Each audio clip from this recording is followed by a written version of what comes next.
finally, after about a month, give you an update what's going on with these Mercuries. Been working on them on and off. They've been a little bit of a pain in the neck. But besides that, here's where we stand now. I got the racing motor, the Racing Merc right here. Turned out it's a Marc 20H, made in 55. Came with the Carter N carburetor, Model N carburetor I should say, and the quickie low unit from the factory. So there was never a tiller on it. It did have a remote control for throttle. And of course there's no gear shift, just forward gear. I have a propeller lined up down in Florida from a gentleman. I'll be getting that pretty soon. So I just want to complete the motor and get it running. It runs okay for now. I still got to dial in. I still got a cylinder that drops in and out. I put OMC coils in there and I didn't use new ones. So I think that was the main problem with that, because I didn't use the new coils. If it idles for a little while, it just drops out and it's a little bit hard to start after that. But other than that, it's getting better. The other two motors, this is, believe it or not, this is the electric start one that you saw in the previous video. I changed the block. I popped the low unit off. Everything came apart real nice and easy. The power head was shot. I couldn't even get it apart. It just was submerged. The pistons were all stuck in the cylinders. So probably end up scrapping that block. But this block is good. None of the rings are stuck. I inspected them already.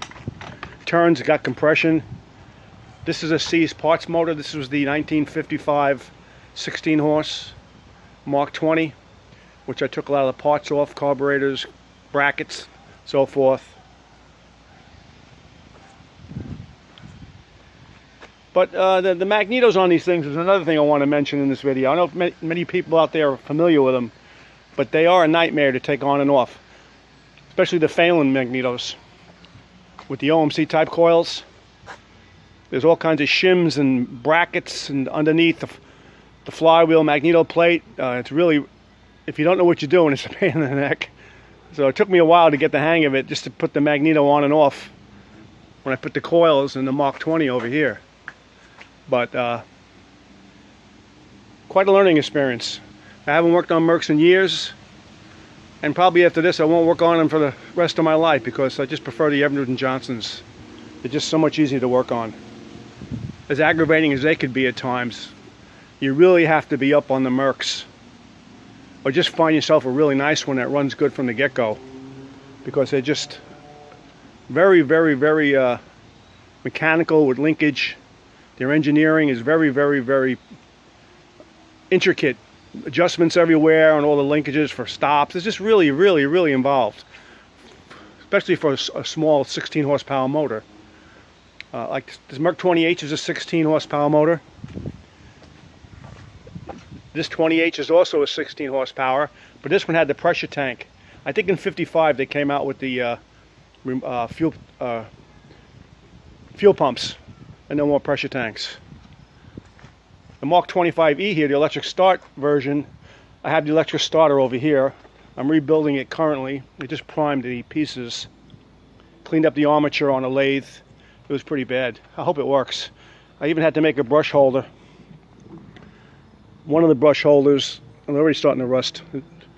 The one on the top of the video here I made from a flat piece of sheet metal. And the original one was broken in half. I'll include a picture to show you that.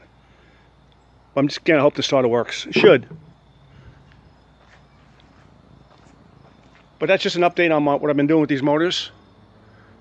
It may not seem like a lot, but believe it or not, there's hours and hours of work just swapping parts, doing the OMC conversion, coil conversion on this motor. Rebuilt 2 carburetors. I want to thank this old outboard for his mixture to clean his carburetors with this STP fuel treatment that you buy, and gasoline and all the other stuff he puts in this little vat. Cleans the carburetors really nice. All the brass comes out like new. And that's pretty much it. Just to let everybody know I'm still alive and kicking. And hopefully I'll get this Merc straightened out. I think a coil is when it's around 1500 RPMs, runs for a while, one cylinder drops out. So I think I'm going to have to change the coil again. So maybe I'll do that today. I really want to get it running pretty sweet before I put it away for the winter. But that's just an update. And I'll keep you informed what's going on with the Mercs. Really true pieces of engineering, these motors. Alright, have a good one and thanks a lot.